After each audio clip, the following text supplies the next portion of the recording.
हाय दोस्तों, कैसे हैं आप सब। चलिए आज एक नए टर्म के बारे में बात करते हैं जिसकी काफ़ी चर्चा होती है और इसे समझना भी बहुत ज़रूरी है। चाहे वो लॉ के आप स्टूडेंट हो, चाहे पॉलिटिकल साइंस के हों, या ऐसे भी एक आप स्टूडेंट हैं, आप तैयारी करते हैं, या पॉलिटिक्स में हैं, या किसी भी फील्ड में आप काम करते हैं, तो इस कंसेप्ट को जानना बड़ा ही इम्पोर्टेंट है। और इस कंसेप्ट का नाम है यूटिलिटेरियनिज्म, उपयोगितावाद। उपयोगितावाद आपने सुना होगा। उपयोगिता क्या है? किसी वस्तु का, किसी चीज का, किसी बात का, किसी कानून का क्या उपयोगिता है? यूटिलिटी क्या है? इसी यूटिलिटी शब्द से यूटिलिटेरियन वर्ड आता है, या यूटिलिटेरियनिज्म हम जिसको कहते हैं, उपयोगितावादी या उपयोगितावाद। इकोनॉमिक्स के भी जो स्टूडेंट हो वो भी जानते होंगे कि यूटिलिटी का क्या मतलब होता है। सिंपल शब्दों में अगर कहें, सरल भाषा में अगर कहें, तो यूटिलिटी का मतलब किसी वस्तु की या किसी चीज की क्या उपयोगिता है आपकी जिंदगी में, उसका उपयोग क्या है। वो खाने का उपयोग हो सकता है, पीने का उपयोग हो सकता है। कोई कानून है तो कानून से क्राइम या अपराध रोकने का उपयोग हो सकता है, यूटिलिटी हो सकता है। जैसे क्रिमिनल लॉ है तो क्रिमिनल लॉ का क्या यूटिलिटी है, क्या उपयोगिता है उसकी? उपयोगिता यही है ना कि अपराध अगर कोई करता है तो उस कानून के अंतर्गत उसे सजा मिले, उस पर ट्रायल चले, फैसले हों। ये उसकी उपयोगिता है। अगर ये टी शर्ट है तो इसकी क्या उपयोगिता है? उपयोगिता ये है कि हम इसे पहन सकते हैं, ठंडी लगे तो इसको पहन सकते हैं, या ऐसे नॉर्मल वे में आप पहन सकते हैं। खाना का क्या उपयोगिता है? आपकी भूख मिटाती है वो, तो उसकी क्या यूटिलिटी है? कोई वस्तु अगर प्रोड्यूस हो रहा है तो उसका क्या यूटिलिटी है? अगर खाने की वस्तु है तो आप खाएंगे, पहनने की वस्तु है तो पहनेंगे। चश्मा का क्या यूटिलिटी है? हमें देखने के लिए इस्तेमाल करना है, पावर अगर कम है, हमको कम दिखता है, तो हमें हमारी चश्मा की यूटिलिटी है। तो ये यूटिलिटी, उपयोगिता, और इसी से संबंधित जो सिद्धांत है, जो विचार हैं, जो विचारधारा है, उसको हम यूटिलिटेरियनिज्म या उपयोगितावादी विचारधारा कहते हैं, या सिद्धांत कहते हैं। वैसी सारी चीजें जिसकी कोई ना कोई उपयोगिता है, उसी आधार पर उसके होने या ना होने को हम जस्टिफाई करते हैं। जैसे एक उदाहरण दिया जाता है, प्रोफेसर अमर्त्य सेन ने भी अपने किताब में ये दिया है, जो उनका कैपेबिलिटी अप्रोच है। उसमें उन्होंने ये बात कहा है कि कोई व्यक्ति अगर असमानता सोसाइटी में मौजूद है तो असमानता को कैसे जस्टिफाई करेगा? इनइक्वालिटी अगर है समाज में तो कैसे उसको जस्टिफाई करेगा? मान लीजिए एक बंदा अमीर है और एक गरीब है, तो कैसे आप इसको जस्टिफाई करेंगे? तो अगर वो यूटिलिटेरियन होगा, अगर उसकी विचारधारा उपयोगितावादी होगी, उपयोगितावाद में वो विश्वास करता है, तो ये कहेगा कि इस इनइक्वालिटी के वजह से जो वर्ग, जो ग्रुप कैपिटलिस्ट है या जो पूंजीपति है, उसको मोटिवेशन मिलता है काम करने का, मुनाफा कमाने का। वो क्रिएटिविटी क्रिएट करता है, इनोवेशन क्रिएट करता है, इन्वेस्टमेंट करता है, और उससे इकोनॉमी ग्रो करती है। इस वजह से एक हद तक इनइक्वालिटी जरूरी है। उसी तरह से कोई व्यक्ति अगर यूटिलिटेरियन है तो कैपिटल पनिशमेंट को कैसे जस्टिफाई करेगा? मृत्यु दंड जिसको कहते हैं, उसको कैसे जस्टिफाई करेगा? वो कहेगा कि इसे लोगों में डर पैदा होता है कि हमें मृत्यु की सजा होगी तो वो कोई अपराध नहीं करेंगे। ये उसकी यूटिलिटी है, ये उसकी यूटिलिटी है। इसी वजह से मृत्यु दंड का प्रावधान कानून में होना चाहिए। तो उपयोगितावादी सिद्धांत ये मानता है कि जो भी चीजें समाज में मौजूद हैं, जो भी चीजें हैं या जो हैं, वो इसीलिए हैं क्योंकि उसकी उपयोगिता है, उसकी उपयोगिता है। और अगर उपयोगिता है तो उसको बनाए रखा जाना चाहिए। यह है उपयोगितावादी विचारधारा या सिद्धांत। किसी भी चीज़ का अगर कोई यूटिलिटी है, कोई उपयोगिता है, जिससे लोगों की ज़रूरत पैदा होती है, उनको खुशी मिलती है, या उससे कोई काम निकल पाता है, उसका उपयोग हो पाता है किसी काम के लिए, तो आप समझिए कि वो उपयोगितावादी विचारधारा में विश्वास करता है। उपयोगितावादी विचारधारा में वो विश्वास करता है। जैसे कानून के क्षेत्र में हम कहते हैं, कानून के फील्ड में कहा जाता है कि क्रिमिनल लॉ में पनिशमेंट की जरूरत है। अगर पनिशमेंट नहीं रहेगा तो लोगों में डर नहीं रहेगा, और डर नहीं रहेगा तो क्राइम करेंगे। इसलिए पनिशमेंट अगर होगा तो उनके अंदर डर होगा, और डर की वजह से वो गलत काम नहीं करेंगे। तो मतलब क्या है, इस कानून की उपयोगिता है, इस कानून की उपयोगिता है। अब ये समझते हैं कि इस विचार को दिया किसने था। बड़ा ही इंटरेस्टिंग पर्सनालिटी है। पर्सनालिटी के सेक्शन में हम डिस्कस करेंगे। आपने नाम सुना होगा जेरेमी बेंथम के बारे में। बहुत बड़े philosopher, English philosopher and jurist भी इनको कहा जाता है। न्यायविद, न्याय शास्त्र का एक्सपर्ट माना जाता है इनको। और इन्हीं ने यूटिलिटेरियनिज्म का कंसेप्ट दिया था, यूटिलिटी का कंसेप्ट दिया था। उसमें कहते हैं और बताते हैं, एक और इनके साथ, इस यूटिलिटेरियनिज्म के साथ कंसेप्ट जोड़ा है, प्लेजर एंड पेन। इसको हेडोनिस्टिक फिलॉसफी भी कहते हैं, हेडोनिज्म भी कहते हैं। प्लेजर एंड पेन का मतलब ये हुआ कि कोई ऐसा काम, कोई ऐसी चीज जिससे लोगों को प्लेजर मिलता है और वो पेन को रिड्यूस करता है। कोई भी ऐसी चीज जो लोगों के हैप्पीनेस को बढ़ाता है, मतलब प्लेजर को बढ़ाता है और पेन को कम करता है, उसे हमें समाज में बनाए रखना चाहिए, कानून में बनाए रखना चाहिए। मतलब happiness of maximum numbers over pain. मतलब कि अगर किसी एक्टिविटी से, किसी बात से, किसी चीज से अधिकतम लोगों का प्लेजर बढ़ रहा है, प्लेजर इंक्रीज हो रहा है, तो उस एक्टिविटी को, उस चीज को माना जाना चाहिए, उस चीज को एक्सेप्ट किया जाना चाहिए।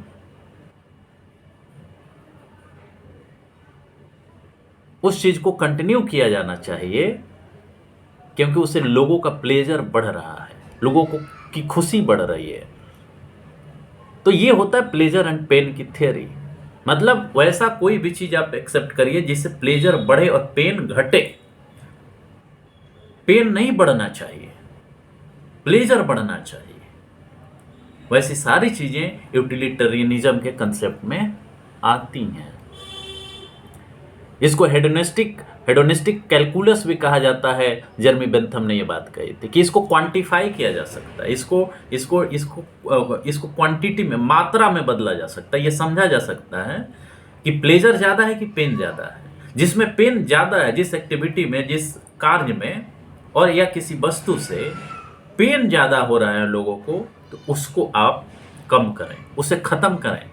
लेकिन जिस बात से प्लेजर बढ़ रहा है उसको आप अलाउ करें, उसको बढ़ाएं, वैसी चीजें लागू करें, कानून लागू करें वैसा जिससे लोगों का प्लेजर बढ़े। तो अगर आप क्रिमिनल लॉ का उदाहरण ले, जिसमें पनिशमेंट की बात होती है, तो ये बात आएगी ना कि भाई उसमें तो कुछ लोगों का पेन भी आप बढ़ा रहे हैं, लेकिन वो तो कम होते हैं ना। एक अपराधी को सजा दी जाती है तो उससे कितने लोगों को फायदा होता है। क्राइम सोसाइटी के खिलाफ माना जाता है, समाज के खिलाफ माना जाता है। कोई अपराध करता है तो किसी व्यक्ति के खिलाफ केवल अपराध नहीं करता, वो समाज के खिलाफ अपराध करता है। तो समाज क्या हुआ, मैक्सिमम नंबर हुआ, उनको प्लेजर मिल रहा है एक आदमी को पनिश करने से। तो लॉ इन्फोर्स किया जाना चाहिए, स्ट्रिक्ट लॉ इन्फोर्स किया जाना चाहिए, ताकि समाज को प्लेजर मिले और जो वो व्यक्ति है, क्योंकि वो एक है, उसको पेन मिल रहा है। तो क्या हुआ, प्लेजर ज्यादा है पेन के कंपैरिजन में, की तुलना में। इसलिए लॉ स्ट्रिक्ट होना चाहिए। तो ये है प्लेजर एंड पेन की थियरी। मतलब इस कंसेप्ट से ये एक्सप्लेन किया जा रहा है कि अगर किसी वस्तु से, किसी बात से, किसी कानून से, किसी और तरीके से लोगों का प्लेजर बढ़ रहा है समाज में। मान लीजिए कि अगर हम इनइक्वालिटी की बात करें, तो इन इक्वालिटी होने से अगर मैक्सिमम लोगों की को प्रोस्पेरिटी आ रही है, इकोनॉमिक डेवलपमेंट हो रहा है, जीडीपी बढ़ रहा है, तो हमें इसे कंटिन्यू करना चाहिए। एक बात ध्यान रखिए कि ऐसा नहीं है कि सब चीज़ इसमें बल्ले बल्ले है, सब चीज़ अच्छा है, नहीं। कुछ चीज़ों को ये जस्टिफाई करने की कोशिश करता है। अगर यूटिलिटी से, मान लीजिए हम इनइक्वालिटी की बात कर रहे हैं, तो अगर इससे कुछ लोगों को मैक्सिमम नंबर को यूटिलिटी अगर है, उसकी उपयोगिता है, तो इसका मतलब ये नहीं कि वैसे लोग जिनको पेन हो रहा है, जो मान लीजिए असमानता में पीड़ित हैं, असमानता की वजह से पीड़ित हैं, वो हम जस्टिफाई करें। ये जस्टिफाई करने वाली बात हो जाती है कि अगर किसी चीज़ की यूटिलिटी है तो उसको बनाए रखना चाहिए। Pleasure of maximum number over pain. तो कुछ लोग इसको क्रिटिसाइज करते हैं, इस कंसेप्ट को, कि यूटिलिटेरियन जो कंसेप्ट है वो इनइक्वालिटी को जस्टिफाई करता है, हार्श पनिशमेंट को जस्टिफाई करता है। लेकिन कुछ लोग ये भी कहते हैं कि अगर यूटिलिटेरियन कंसेप्ट आप नहीं अपनाएंगे तो सोसाइटी में क्योस हो सकती है। अगर सारे पेन्स को भी हम रिड्यूस कर दें, हटा दें, तो फिर लॉ एंड ऑर्डर नहीं मेंटेन रहेगा। प्लेजर ऑफ मैक्सिमम नंबर तो आपको देखना होगा सिस्टम को चलाने के लिए, लॉ एंड ऑर्डर को चलाने के लिए। सबको खुश नहीं रह सकते, कुछ लोगों को पनिशमेंट देना ही होगा।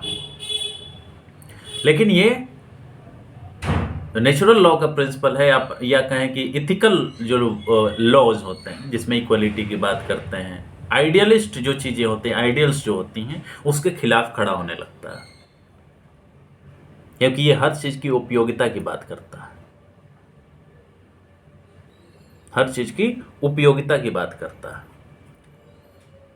तो यूटिलिटेरियनिज्म जो उपयोगितावादी सिद्धांत बड़ा ही इंपॉर्टेंट कंसेप्ट है लॉ के भी फील्ड में, पॉलिटिकल साइंस के भी फील्ड में, इकोनॉमिक्स के भी फील्ड में। ये यूटिलिटी बताता है किसी चीज़ के बारे में कि क्या उसकी उपयोगिता है।